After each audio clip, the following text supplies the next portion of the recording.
natin ay si Tembong Mandarambong. Mahilig sa walis pero tamad maglinis. Kwento at guhit ni Susan de la Rosa Aragon.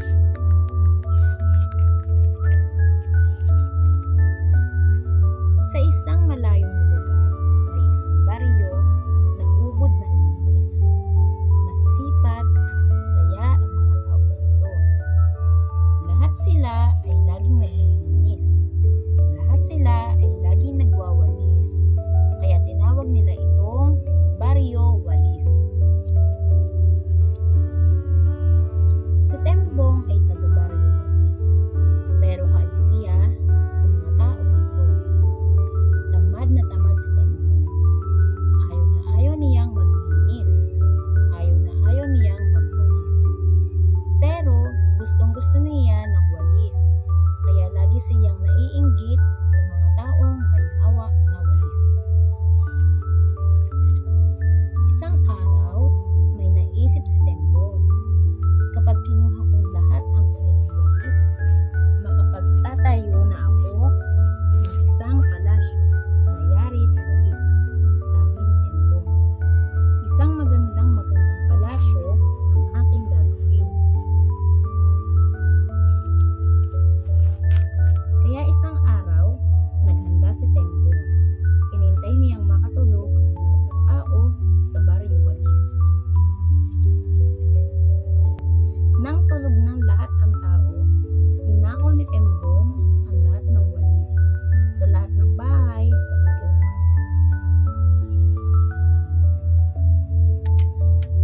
At mabilis siyang umalis. Umakyat si Tembong sa tuktok ng bundok. Doon ko itatayo ang aking palasyo, sabi ni Tembong. Doon makikita ng lahat ang aking palasyo na gawa sa walis. Sinimulan niyang itayo ang maganda niyang palasyo.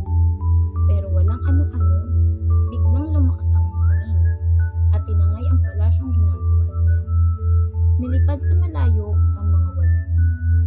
Naubos ang lahat ng walis na ninakaw niya sa mga tao sa baryo. Masamang-masama ang loob ni Tembong. Umiyak pa siya ng umiyak. Hindi na siya makapagtatayo ng palasyo. Pero biglang may naisip na naman siya. Babalik uli ako at magnanakaw sa baryo, sabi ni Tembong. Nagulat si Tembong pagbalik sa baryo. Napakarumi ng paligid. Bigla siyang nalungkot sa kanyang nakita. Bigla siyang nagsisi sa kanyang ginawa. Gumawa agad siya ng maraming walis. Kay ganda ng ginawa niyang mga walis. At pinamigay niya ang mga walis na ginawa sa lahat ng tao sa buong mundo. Di nagtagal, napakarami na niyang walis. Nagkaroon na rin siya ng maraming kaibigan. Nabalita maging sa ibang baryo ang magagandang walis ni Tembong. Marami tuloy gustong bumili ng ginagawa niyang walis. Kaya isang araw, ang itinayo ni Tembong ay hindi na isang palasyo, kundi tindahan ng walis. Dito natatapos ang kwento ni Tembong Mandarambong.